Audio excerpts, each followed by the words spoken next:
pourquoi je dis ça? C'est parce que il donne, c'est comme s'il y a une ambiance très amicale, conviviale et qui est acceptable et qu'il faut continuer dans ce sens-là. Alors que plus que jamais, il faut rompre. Quand tout à l'heure Mzima disait qu'il faut que la France quitte nous lançons maintenant une opération. Les Comores. Ça sera dénommé Oura Wachaba. Donc, mur de fer. J'espère que. Oura Wachaba.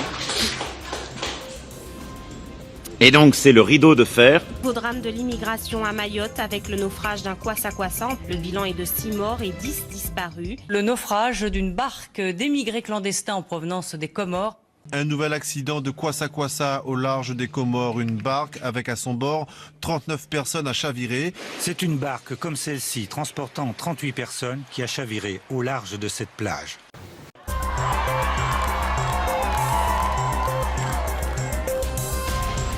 Et vous l'avez chanté vous-même, si je suis parmi vous, la France, et donc Maoré Faranza. Maoré Nafaranza, Pacacho. Une barque traditionnelle pilotée par 3 passeurs, ils étaient 43 Comoriens. Et par-dessus tout, ce visa controversé a causé plus de 30 000 morts en 20 ans, dans un bras de mer de 70. Dans un continuum politique, la France instrumentalise dans la violence jusqu'à aujourd'hui des minorités sociales favorables à sa politique d'occupation coloniale. De toute façon, sans jeu de mots, nous sommes d'accord sur le fait que nous ne sommes pas d'accord sur ce point-là. Et le président Azali a redit, et il le dit régulièrement, et nos 2 chefs d'État, le président Macron pour la France, le président Azali pour les Comores, sont d'accord pour dire que de tout cela, il faut que l'on se parle, et il faut avoir un dialogue sur le sujet. Oui, c'est au centre de notre relation. Nous ne sommes pas d'accord là-dessus, je crois qu'il faut avancer. Je ne pense pas qu'il y ait de raison, vous évoquez l'hypothèse d'une dégradation. Vous ne craignez pas cela que... Je ne pense pas, je crois que c'est à nous collectivement de faire que ça n'arrive pas, parce qu'on a beaucoup de choses à côté de cela qui nous unissent. Et on a évoqué...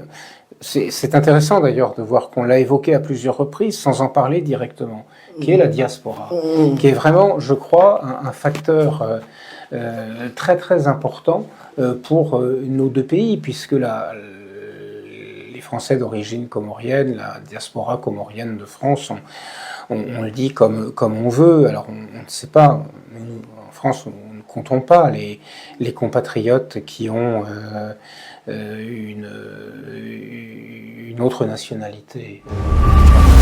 Le français doit connaître, j'imagine, les Comoriens qui ne sont pas par ailleurs français. Et donc on peut dire un nombre, mais on évoque en général 300 à 400 000. C'est-à-dire que c'est la moitié de la population résidente des Comores. L'argent que ces familles de la diaspora envoient ici, c'est considérable, puisque c'est 2,5 fois le budget de l'État chaque année. Et donc je pense que ça, c'est un lien très très fort. Et je dirais que quels que soient les liens entre États et quelles que soient les vicissitudes entre nos 2 pays, il y a vraiment une affaire de personnes et de familles. Et c'est tout à fait important. Bonjour le président Nzirari. Nous sommes ici et nous continuons notre parcours en ce qui concerne le débriefing de l'entretien entre Facebook FM et l'ambassade de France à Moroni. Là aujourd'hui, il vient de nous dire que la moitié de la population comorienne est française.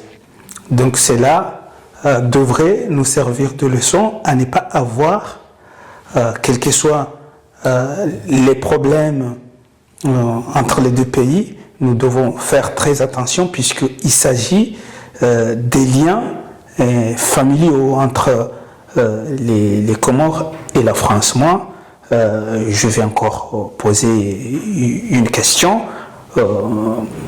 nous avons bientôt 50 ans d'indépendance et le visa Balladur instauré à Moroni pour aller à Mayotte a fait au bout de 30 ans 30 000 morts. Est-ce que cela ne doit pas poser une question entre les deux pays qui se disent avoir des liens familiaux? On doit laisser comme ça les choses. Est-ce que c'est comme ça comment deux pays qui sont unis par le sang, par les familles, devraient se traiter et on ne devrait pas avoir une solution à propos du visa, juste que le visa Balladur? Oui. Moi, je crois que ce sont des questions ô combien importantes auxquelles il faut se pencher. Justement, quand on entend l'ambassadeur nous donner des chiffres jusqu'à aller à 400 000 Comoriens qui représentent la diaspora. La moitié de la population comorienne. La diaspora et plus précisément, il explique que c'est à peu près la moitié de la population comorienne. Mais quand un pays arrive à ce point de trouver que tout le peuplement de son peuple est exilé, mais c'est un drame pour un pays. C'est un drame, justement. Moi, je suis très content que l'ambassadeur de France aux Comores, M. Sylvain Riquier, ait produit cette vidéo. Parce que pour nous, les Comoriens qui sommes conscients des enjeux et des drames qui frappent notre pays, on a des outils ici qu'on peut essayer, avec le peu de moyens que nous possédons, essayer d'expliquer le peuple le fond de tous ces propos-là, de toutes ces manœuvres. Alors, aujourd'hui, quand vous avez un pays à qui on note la moitié de sa population, mais qu'est-ce qu'on a laissé, on rend ce pays? Mais ce pays-là, sans entrer dans les détails de ce qui a été dit précédemment, que la moitié, c'est 400 000 Comoriens soi-disant, parce qu'eux, ils ont les outils pour savoir tout ça. Ils sont bien placés pour savoir combien, tous ces éléments-là, parce que nous, les citoyens lambda, nous n'avons aucun outil qui nous permet de savoir tout ça. Lui, l'ambassadeur de France, c'est lui qui donne les quitus des Comoriens s'ils veulent bien se rendre en France ou en Europe ou ailleurs, d'ailleurs dans notre propre territoire. Je ne vais pas revenir sur ça. Ils nous considèrent comme on n'est pas chez nous, on est des immigrés. Et donc, je vais aussi ici dire que quand il dit que la moitié, 2,2,5 de la part, enfin de l'argent qu'envoie la diaspora représente 2 fois et demi le budget, le PIB, le produit intérieur brut de Comores. Et on sait très bien que c'est cette double, en fait, cette action de la part de la diaspora, des Comoriens bien sûr, sont exploités par la France, par le mécanisme de l'arme exclusive, l'argent, de la monnaie. Parce que ce sont les deux armes exclusives qui ont permis et qui permettent à n'importe quel pays de tenir un autre pays en laisse. Et malheureusement, cette puissance-là ne bénéficie pas aux Comores. Pourquoi? Parce que les Comoriens, quand ils envoient de l'argent, l'euro aux Comores, et que le Comore qui est dépourvu de son outil de ce qu'on appelle de son argent, hein, de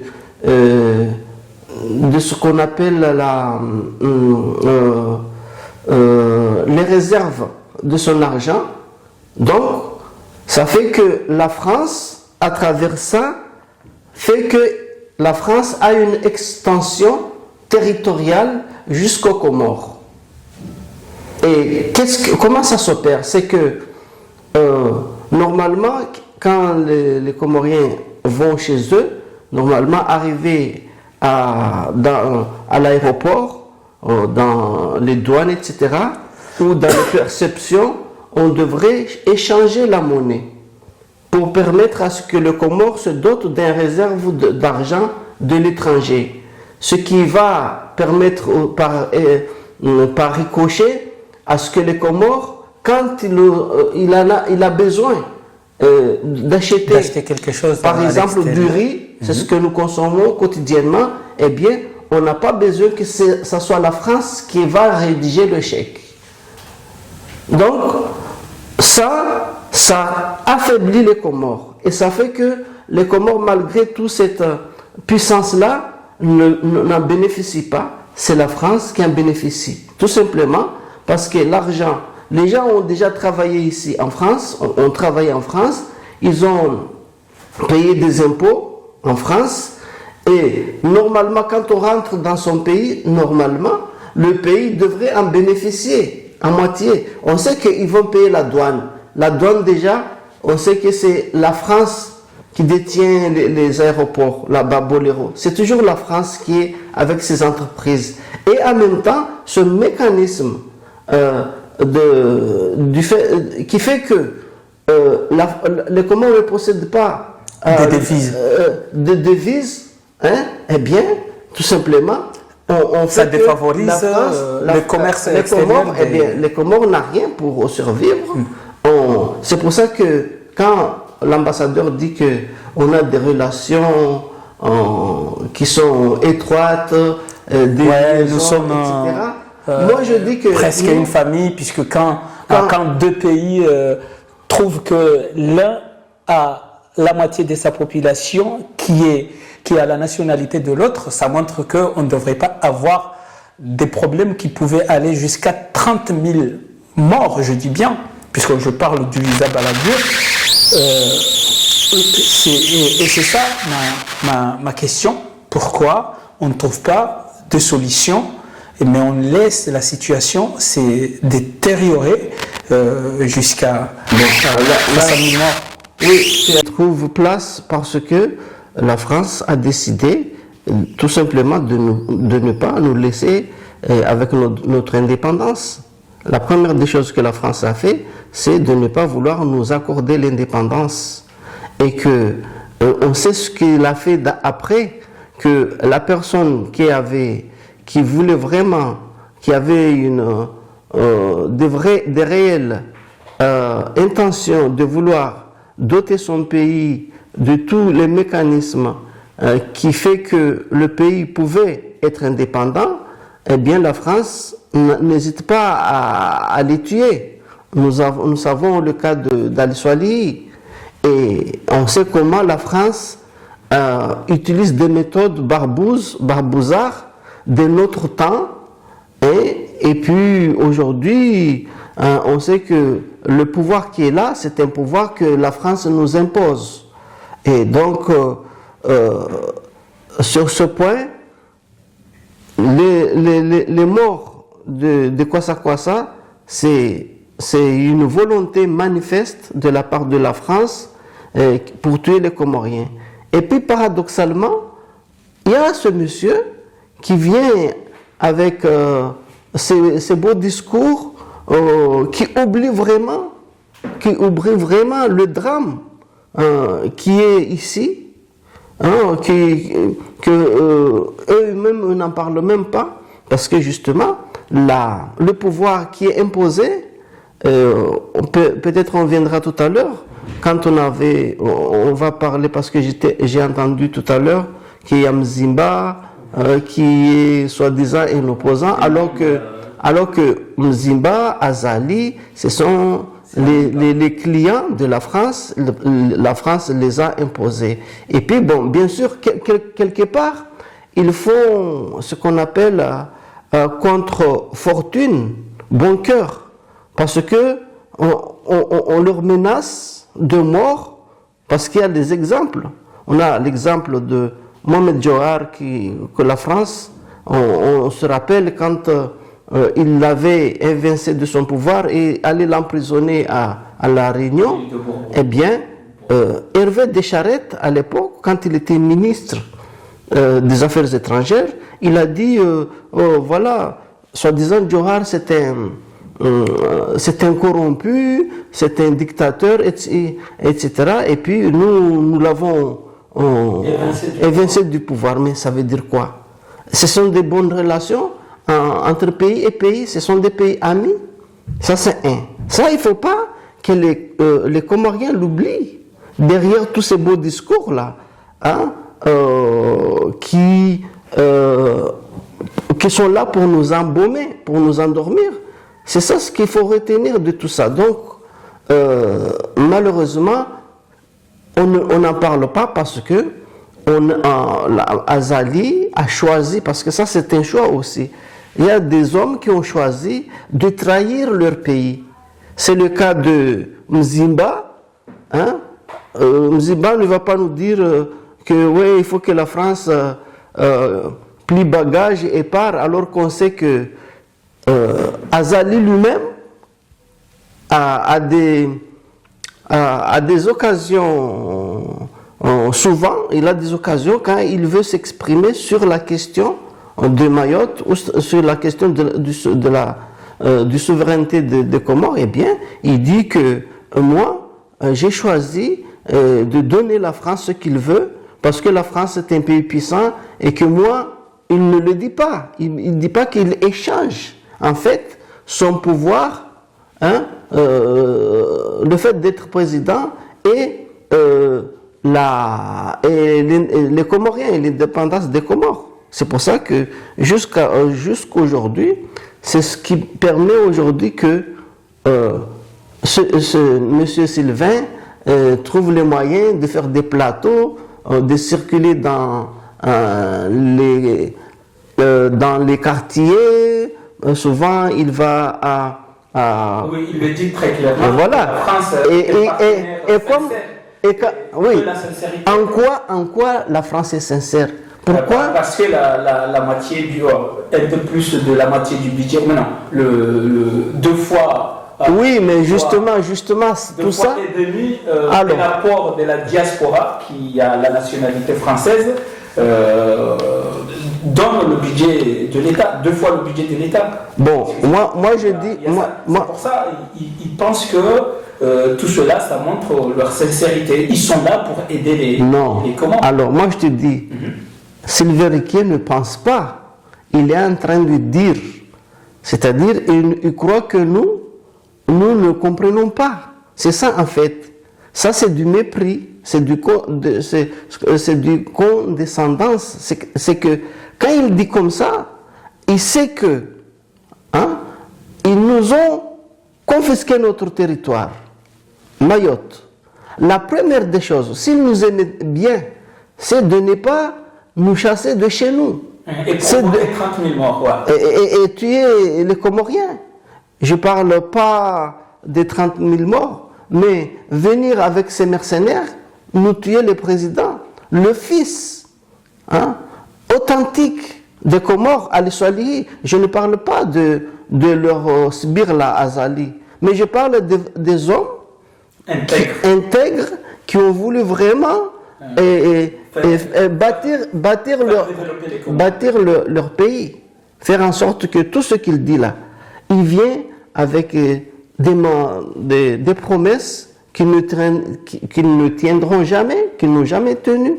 Parce que moi je me rappelle en 1999, la délégation qui était conduite par Azali et Saïdié et Seifé Lamine, hein, on disait qu'il y avait des gens qui sont venus, en tout cas des bailleurs de fonds, c'est des gens qui sont venus pour aider les Comores. Il en est sorti que il y avait des promesses qui allaient jusqu'à 150 millions d'euros répartis sur 3 ans, à condition de faire des actes.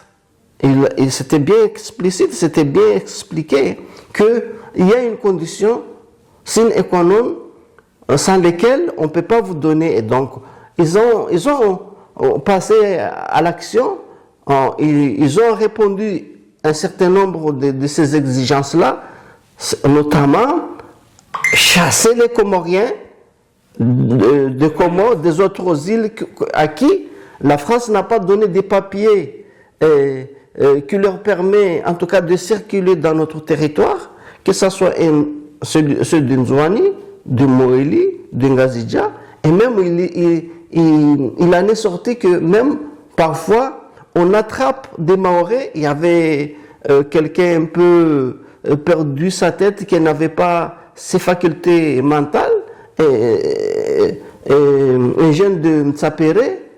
Et c'est pas que lui, il y a une autre aussi qui était de Kaweni. Eh bien, on les a conduits en juin. Et on sait les viols qu'ils ont pu subir, etc. Nous avons, et tout ça. Je suis en train d'expliquer que. Vous persistez et signez que si vraiment la France veut aider les Comores, la seule solution de vraiment aider les Comores, c'est de leur laisser leur terre. Bien sûr. Mayotte. C'était là. Ça, la vraie aide résiderait si la France décide. Bon, voilà, on sait que la France, c'est un pays colonisateur, hein, et qui s'en prend à un petit pays qui n'a pas d'armes pour le combattre, et puis il vient, puisqu'il nous oblige, hein, j'ai dit tout à l'heure que on fait tout ça, c'est parce que on n'a pas le choix, en quelque sorte. Hein? Quand moi, je suis comorien, mais on m'impose un président, par exemple, et puis on m'oblige de m'expatrier, hein, d'aller ailleurs autre que les Comores. Croyez-vous que les Comoriens n'auraient pas aimé rester chez eux et bâtir leur pays, hein, et vivre de leur travail et développer leur pays, hein? Aujourd'hui, il s'agit quoi? Il s'agit de ces petites aides-là parce qu'ils ont un projet, ce projet de gazier, hein? Et puis on a vu récemment le déplacement d'Emmanuel Macron pour aller à faire accepter les îles indépendantes de l'océan Indien, de faire de Mayotte une entité à part. Hein? Et de tout ça, moi, pourquoi je dis ça? C'est parce que il donne, c'est comme s'il y a une ambiance très amicale, conviviale, et qui est acceptable, et qu'il faut continuer dans ce sens-là. Alors que, plus que jamais, il faut rompre. Quand tout à l'heure, Mzima disait qu'il faut que la France quitte les Comores, et M. Sylvain Riquier, qu'est-ce qu'il dit? Moi, j'entends tout ça, mais je demande vraiment... On y va sur comme ça, on va pouvoir bien expliquer si on écoute les propos de Mzima. C'est tout à fait important. Vous parlez de la diaspora, ouais.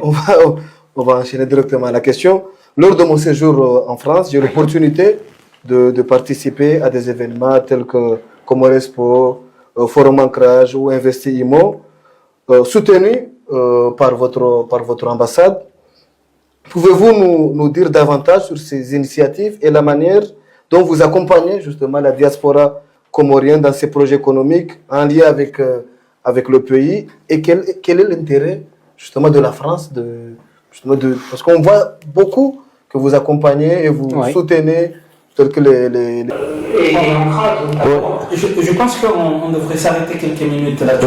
Parce que si vous avez entendu, le journaliste affirme lui aussi que voilà, l'ambassade accompagne les entreprises comoriennes, alors qu'on voit très bien que tous les entrepreneurs comoriens ou bien les jeunes issus de la diaspora, majorité qui voulaient aller aux Comores, n'arrivent pas à aller au bout de leur rêve, à savoir développer des entreprises dignes de ce nom. Or, Oubeid affirme que l'ambassade accompagne ces initiatives-là.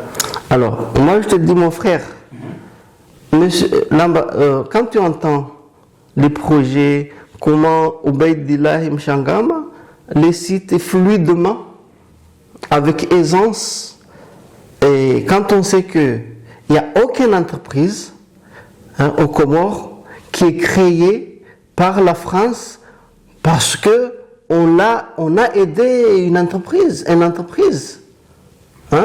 Jamais. On entend des promesses que jamais on voit venir quelque chose de concret. Alors, peut-être la France aide, mais aide ces hommes, entretient des hommes qui, comme Azali, et là, ça va faire 16 ans. Parce que c'est Azali qui a permis à la France, avec son coup d'État de 1999, de changer le statut de Mayotte. Ça a commencé depuis Azali avec Jacques Chirac en 1981, en l'an 2000. Donc, les entreprises qui ont été développées par des aides français, nous on n'a pas vu, moi j'en connais pas, et je ne crois pas que il y a des sujets, il y a des Comoriens qui peuvent me citer 2 ou 3. Quant à la liste de ce qui a été énuméré comme des entreprises, il n'y a que Obeidillah Mchangama, je ne sais quoi investir et tout ça là. Mais il faut se rappeler que la France n'est pas aux Comores aujourd'hui. Ça va faire 200 ans. Dans 200 ans, si on construit, on voit quelque chose. On voit quelque chose quand même. Mais des gens, malheureusement, les jeunes comme Obeidillah Mchangama, ce sont des gens qu'on a lobotomisés. C'est-à-dire, leur cervelle, on les a truqués, on les a machinés. Ils sont génétiquement modifiés. Les Comores, il n'y a pas que Obeidillah, je ne suis pas ici en train de dénigrer Obeidillah Mchangama. Mais c'est nous, en majorité, c'est nous les Comoriens, parce que c'est pas pour rien qu'on se trouve loin de chez nous. Pourquoi un jeune comme Obeid accepte de venir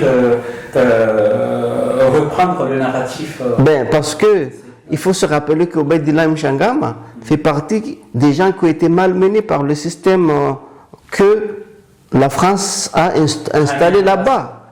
Il a été emprisonné pas mal de fois. L'arrestation de Abdallah Agua et Obeidillah Mchangama, et c'est pour les mêmes. Vous pensez qu'il est responsable de ces propos, les propos qu'il... Non, mais justement, je te dis que ce qu'on appelle le lobotomisé, c'est que dans son cerveau, on l'a modelé. C'est comme si tu as une pâte à modeler, tu l'as transformée pour suivre une autre forme que toi tu veux. Il ne se rend pas compte de ces déclarations. Il ne se rend pas compte. Non, parce que peut-être, je te dis, il y a des raisons de tout ça. C'est parce que, prenons l'exemple de la nature. Quand tu veux, je parle de la terre ferme, quand tu as des moineaux, des pigeons, quand tu veux les attraper, comment tu fais? Tu prends des grains, tu les lances, pendant qu'ils sont en train de picorer, toi tu viens avec ta nasse, bon, tu l'enfermes, tu l'attrapes. Ça, c'est un des exemples. On va dans la mer. Quand on veut que les poissons entrent dans la nasse, on fait quoi? On prend un appât. Ou on l'attache au bout de la ligne, ou on les appâte comme ça, et puis on vient avec le filet. Si on n'a pas d'autres moyens, comme eux, ils ont les filets Maya dérivants, et ils ne demandent pas que le poisson mort, ils l'entraînent parce qu'ils ont des moyens.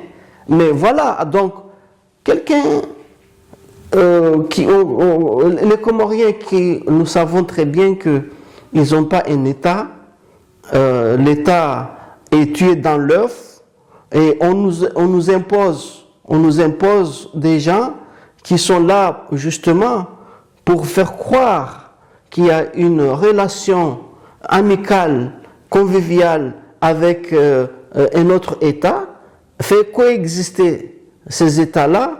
C'est une des moyens qui peut asseoir la paix, mais il n'y a pas. Les gens, les 30 000 morts, que à cause du visa imposé par la France, en termes juridiques, au regard du droit international, ces gens-là n'ont affranchi aucune frontière. Et pourtant... Et si si ces gens-là, que ce soit des vieux ou... S'ils voulaient, s'ils pouvaient voyager dans des conditions vraiment normaux, comme tout le monde, ils n'auraient pas bravé les océans houleux ou sortir la nuit quand la gendarmerie française dort, etc. C'est là où ils trouvent la mort. Ou si ce n'est qu'ils ont été fait chavirer exprès, parce que nous voyons tout le temps des chalutiers, vraiment des gros bateaux, qui vont foncer sur des petites embarcations et que après on n'oublie pas. On n'a pas le temps, le président l'a dit, le temps nous est imparti. Revenons sur la question de Maître Mzimba, que Oubeid lui pose la caméra, lui fait faire des déclarations, il ramène les déclarations à l'ambassade. Et pourquoi Mzimba, qui est lui avocat des entreprises françaises, notamment l'entreprise de Bolloré, décidait aujourd'hui de demander le départ de la France? C'est quoi le jeu? Alors ça c'est un peu un jeu machiavélique. Paradoxalement, il y a des choses. Rappelle-toi que quand ils étaient allés à Madagascar, avant qu'ils se voient là-bas, ils se sont téléphonés. Et ça, c'est pas moi qui l'a créé, c'est Boléro. Lui-même qui l'a... C'est Boléro, le technicien, ou le conseiller, ou le conseiller. Voilà, ce sont les agents de la France qui l'ont dit que avant d'aller à Madagascar, ils se sont appelés. Et normalement, ce qui devrait être dit là-bas, il ne fallait pas dire que la question de Mayotte, il fallait le taire. Comme ça, on va là-bas, on va parler autre chose, etc. Et puis, voilà. Et apparemment, il se trouve que Macron n'aurait pas respecté ça lors de son passage à Mayotte. Il avait, pour un peu amuser la foule, faire entendre ce que veulent bien entendre les Mahorais. Et il a dit, Mayotte est français. Et ça a fait que quand Azali a eu l'occasion de prendre la parole, et il a répliqué, il a dit à Macron que ça c'est une plaisanterie, Mayotte est bel et bien comorienne. Alors, voilà qui rajoute qu'il avait même écrit 2 discours. L'un porté sur, dire autre chose, mais l'autre, il fallait évoquer Mayotte, on ne sait jamais parce que c'est comme ça. Alors, qu'est-ce que je suis en train d'expliquer? C'est que il y a des choses que les agents de la France peuvent se permettre, au moins faire amuser la galerie, hein? Faire une diversion, faire croire que c'est sérieux, qu'on s'oppose à ça, mais en vérité, on est d'accord qu'on est là pour servir la France et puis faire semblant. C'est ça en fait. Donc, Azali peut dire que Mayotte est bel et bien comorienne. Hein? Ça, on l'a accordé, on peut le dire. Mais dans les signatures, il faut signer que les eaux des Comores, poissonnées ou pas, ça appartient à la France, etc. Là, on s'apprête là à faire accepter que Mayotte participe en tant qu'entité à part. Ils vont l'être, mais il ne faut pas faire du bruit. Rappelez-vous aussi que quand il s'est agi d'opération Waumbushu 2, Azali a rappelé à Macron, en tout cas aux Français, que non, mais il ne fallait pas faire du bruit.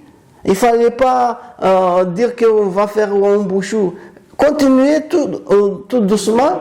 En catimini, vous les enlevez, comme ça, moi, je ne veux pas de problème avec le peuple comorien. Déjà, j'en ai déjà beaucoup, parce que je ne peux pas les nourrir, il n'y a pas d'électricité, il n'y a pas ceci, cela. Mes enfants et moi, nous assassinons et emprisonnons les Comoriens, que ce soit adversaires ou pas. Nous avons déjà le problème de Sambi, que vous nous avez conseillé de l'emprisonner parce qu'il n'a pas été aussi docile qu'il ne le pouvait. Et donc, tout ça, il vaut mieux aller doucement. Nous, on va signer. Donc, c'est pour ça que ces gens, Mziba, ou ça peut être Msaïdi, peuvent, à un moment donné, on leur permet, bon, voilà, on va dire ça, au moins, on fait quoi? On fait semblant, les Comoriens vont entendre que, voilà, ils sont là, les sbires, mais en vérité, on est là pour... Et la preuve, Maître Mziba n'a pas plus répondu à l'ambassade. Voilà. Alors qu'il l'a recadré, oui, c'est beau de faire des déclarations, mais attention, quand votre visa finish, non, mais il l'a fait avec humour. C'est là où il a dit, non, mais ces gens, quand ils disent comme ça, souvent, c'est pas la première fois, oui, parfois je croise des gens comme ça, j'entends, mais moi, je demande, souvent, est-ce que vous êtes vraiment sincère de tout ça? Et moi, je ne sais pas. Déjà, il faut savoir qui c'est qui va oser le faire face et lui dire. Parce que moi, j'aurais pu le dire, Sylvain Riquier. Si je le trouve face à face, je lui dis, la première des choses, il faut quitter chez nous au Comores. Mais ce débat avec lui sur Facebook FM, par exemple, qui? Bien, monsieur Sylvain Riquier. Est-ce que vous... Non, mais moi, je n'ai pas envie de faire un débat avec lui. Ça sert à quoi? Au moins, vous le dites en face. Mais non. Ça, moi, mon ambition, ce n'est pas de lui dire, là, je suis en train de lui répondre, même à distance, c'est parce que j'utilise son vidéo là, parce que lui-même il a dit que si les Comoriens pouvaient donner voulaient donner leur opinion, et voilà. Et donc, eux ils savent ce qu'ils nous font, ils savent qu'ils nous volent, mais c'est parce que il a trouvé des gens dociles, corvéables, malléables, à merci, eh bien ils font ça. S'ils avaient des gens, si j'avais des hommes en face. Ils donnent des faits, hein, parce que quand ils disent que c'est la diaspora qui donne 2,5 fois plus le budget de l'État, c'est grâce au Sélacante formé en France que les Comores arrivent à faire quelque chose au niveau international. Quand ils disent des choses comme ça, ce sont des faits qui ne sont pas faux. Oui, c'est une réalité, parce que le peuple comorien est arrivé à un moment donné où tous ceux qui sont solvables, ceux qui sont valides, c'est comme si une pompe ou une éponge qui va absorber. Tu mets de l'eau avec une éponge, eh bien, l'eau, tu le presses, tu mets là, l'eau, il vient avec toi.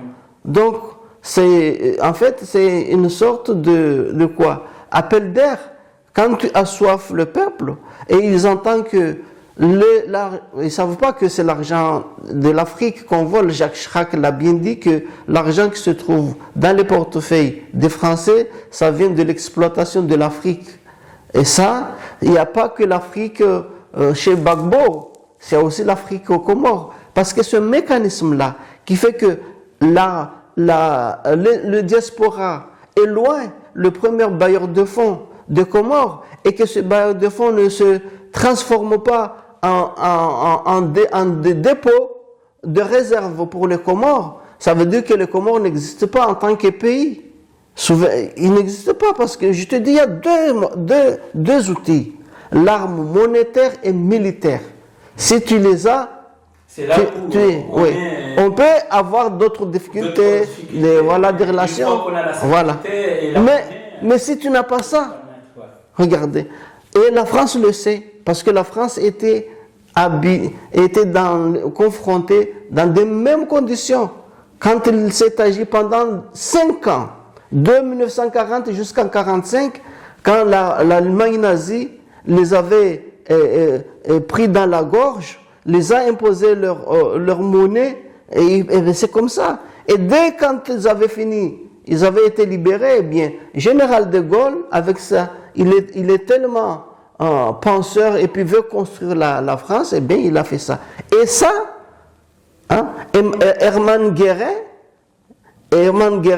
le père du franc CFA, qui était le ministre des Finances de l'époque du nazisme, Général de Gaulle a adopté le même mécanisme pour nous, les Comores, pour les 15 pays qui sont utilisateurs du franc CFA. Et ce qui fait que le pays comme les Comores, c'est un laboratoire loin des autres 14 pays. Pourquoi? C'est parce que, on nous impose la monnaie, ça ne suffit pas, mais ce qui est en plus de ça, c'est ce que les gens qu'on tue chez nous, on nous impose des visas, on nous prend la terre, et puis pendant la guerre, les Français, on les attrapait, on les amenait à Madagascar pour guerroyer contre les Malgaches. Les Comoriens ont combattu leurs frères Malgaches pour la France, pour le compte de la France. La France était là-bas, ils ne voulaient pas quitter Madagascar. Eh bien, on prenait des Mahorais, des Comoriens enjoignés, on les embarquait pour aller là-bas. Là-bas, on allait les diluer parce qu'il y avait des Noirs et là-bas les Malgaches sont noirs aussi. Eh bien, c'était une arme vraiment très, très puissante que la France a dû utiliser contre les Malgaches. Alors, moi ce que je dis aujourd'hui, c'est que aujourd'hui, la France, non seulement il ne les prend pas par degré et de force, mais il va là-bas, il dit non, ici c'est chez moi. Je viens vous chasser. Donc vous voyez que avant l'esclavagisme, l'exploitation, le traité négrière, aujourd'hui on a transformé ça et le laboratoire de tout ça c'est Mayotte. Parce que à travers le mécanisme monétaire et juridique, il va imposer un statut pour les Comores justement en extrayant une île qui était dans l'état fédéral de Comores et puis imposer un homme qui va par la suite signer tous les accords, tous les changements de statut de l'île Mayotte imaginables parce que c'était pays et territoires d'outre-mer et puis département évolutif sur 10 ans. Ça a commencé depuis le gouvernement de Lionel Jospin avec ministre des Affaires ministre de l'Outre-mer Jean-Jacques Kéran, le Lyonnais. Et c'est là où on a développé le statut de Mayotte parce que pendant 25 ans, de 1975 jusqu'à l'an 2000, le statut de Mayotte était un statut hybride qui n'a jamais existé dans les statuts français parce que la France n'avait pas assurance pendant cette époque-là. Pendant de 1975 jusqu'à l'an 2000, 25 ans, la Mayotte avait un statut sui generis et qui a été créé par Henri Jean-Baptiste Et Henri Jean-Baptiste n'est même pas maoré. C'est un Guadeloupéen que les centristes ont placé à Mayotte pour expédier et en tout cas faire évoluer et faire que Mayotte soit séparée des autres îles. Donc, au fur et à mesure que la France a su, avec ses réseaux mercenariats, on sait que la France, à un moment donné, travaillait avec le régime d'apartheid de l'époque de l'Afrique du Sud, avant la libération de Mandela, jusqu'à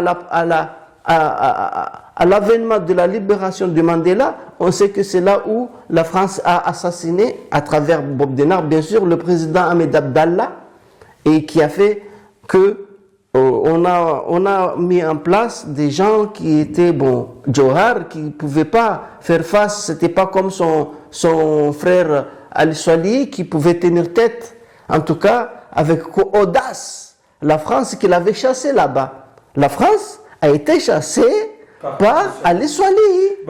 Il n'y avait pas une question d'armes, etc. Mais il a juste utilisé... Une dernière question, le président Silali, et puis après on va s'arrêter pour aujourd'hui. Vous l'avez répondu, mais j'ai envie encore, si vous le pouvez, le résumer en quelques mots. Pourquoi la France décide d'utiliser maintenant la diaspora et le foot, puisqu'ils disent carrément que c'est grâce à la France qu'il y a l'équipe nationale de foot. Pourquoi maintenant la France décide d'utiliser la diaspora et le foot, parce que déjà on sait que le sport, le foot, c'est quelque chose de populaire. Tout le monde aime le foot. Et on sait... Non, c'est parce que... Votre diaspora apporte ça. Non, c'est parce que il sait que les Comores s'intéressent à des choses comme ça. Le sport, ils mobilisent tout le monde, tout ça.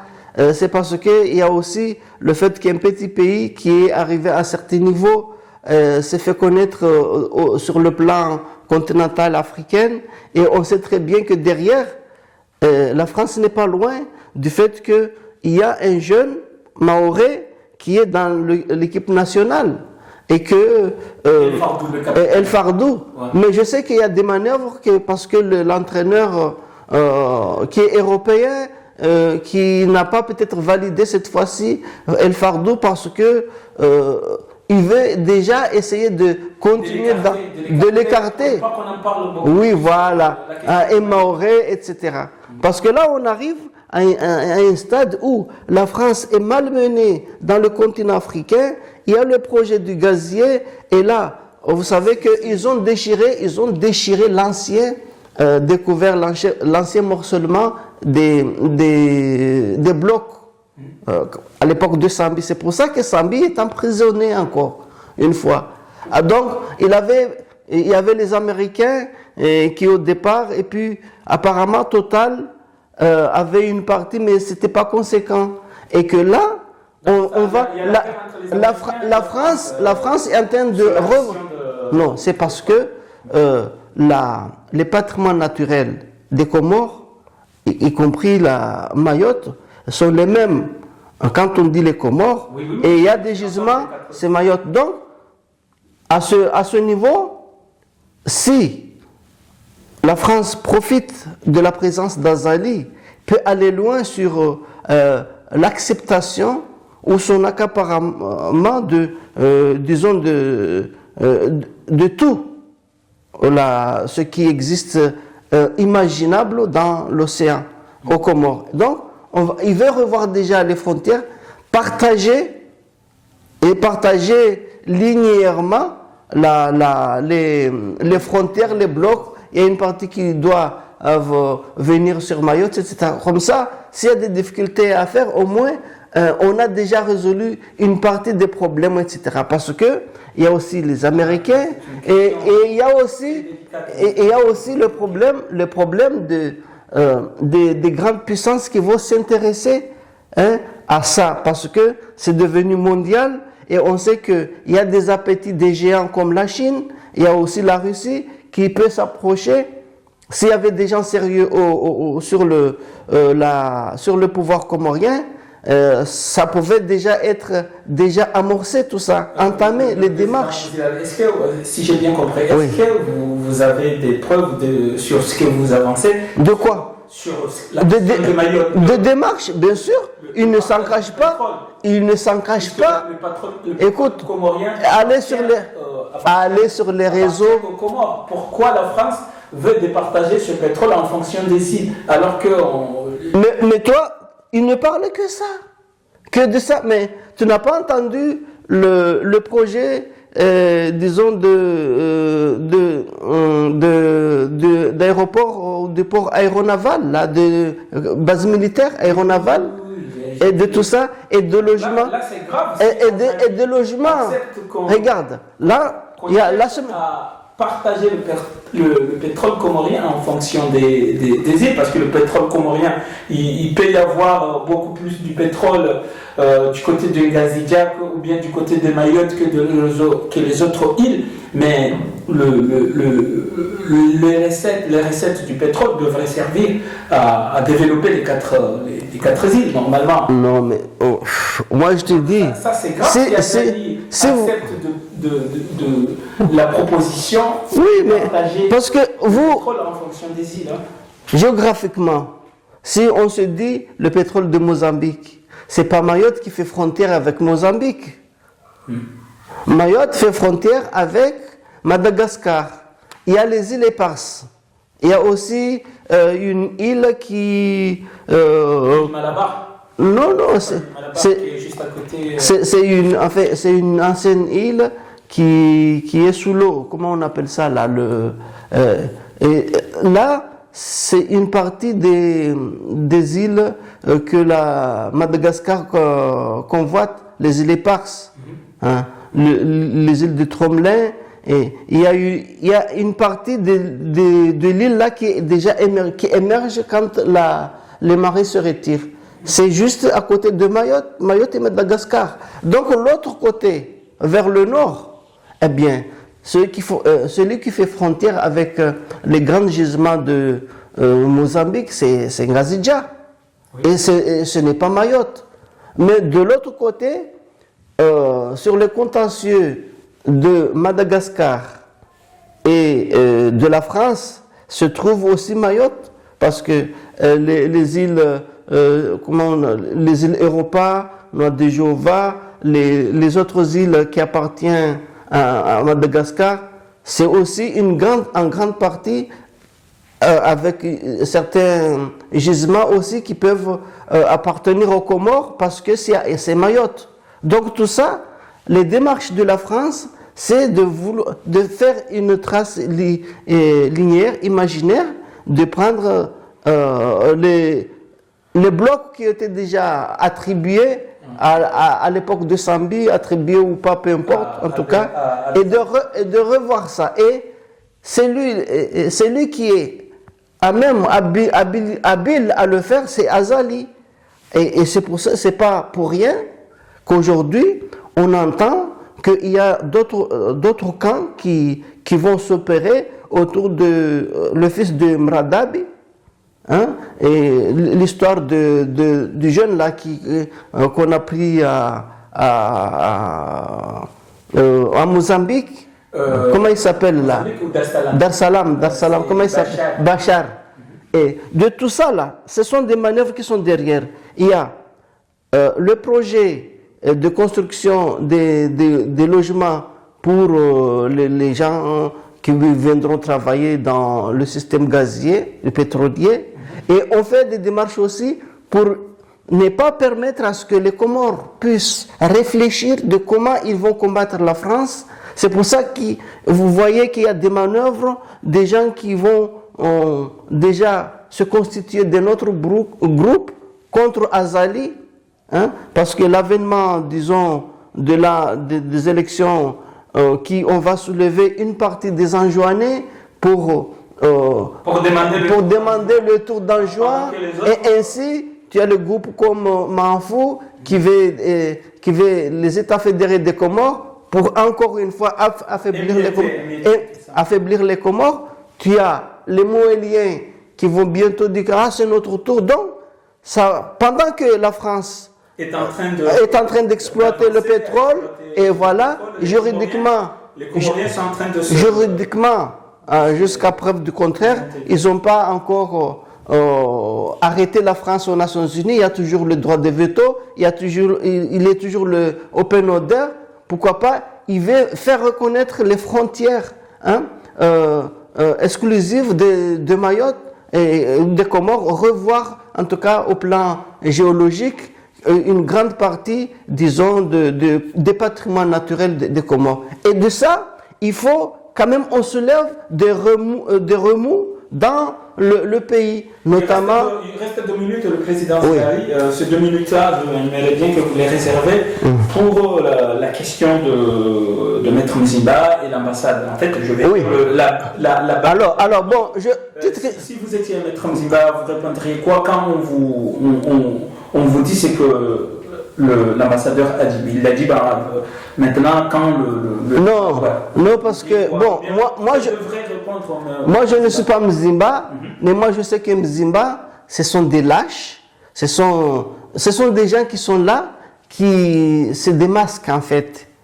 Ce sont des Mzimba, Azali, c'est la même pièce de monnaie, tu tournes pile ou face, c'est la même chose. Donc ils sont en train de... Azali nous a dit quoi? Il est l'élève de Finesse. Donc Mzimba c'est la même. Pourquoi il est le seul élu qui a été accepté, parce que c'est lui. D'ailleurs, on se rappelle ce qu'il avait fait, l'interview que lui, Mzimba, avait fait avec Obedila Mshangama aujourd'hui, qui est l'ami de l'ambassade. Bon, malheureusement, mais quand un avocat dit il n'y a plus de constitution, il n'y a plus de loi dans mon pays, et puis il décide d'aller député. Quand quelqu'un comme ça, comment... Non, parce que lui, il est dans son rôle. Et au moins, il veut montrer que Azali a un opposant, et ce opposant, c'est en fait...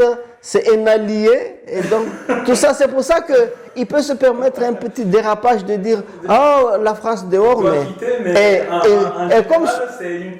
comme son maître, l'ambassadeur de France, il sait qu'il est dans son rôle, il n'y a pas d'animosité.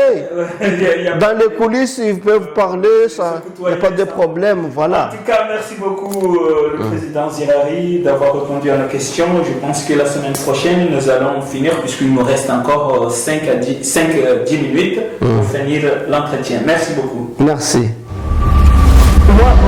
Pourquoi je dis ça? C'est parce que il donne, c'est comme s'il y a une ambiance très amicale, conviviale et qui est acceptable et qu'il faut continuer dans ce sens-là. Alors que plus que jamais, il faut quand tout à l'heure Mzimba disait qu'il faut que la France quitte les Comores.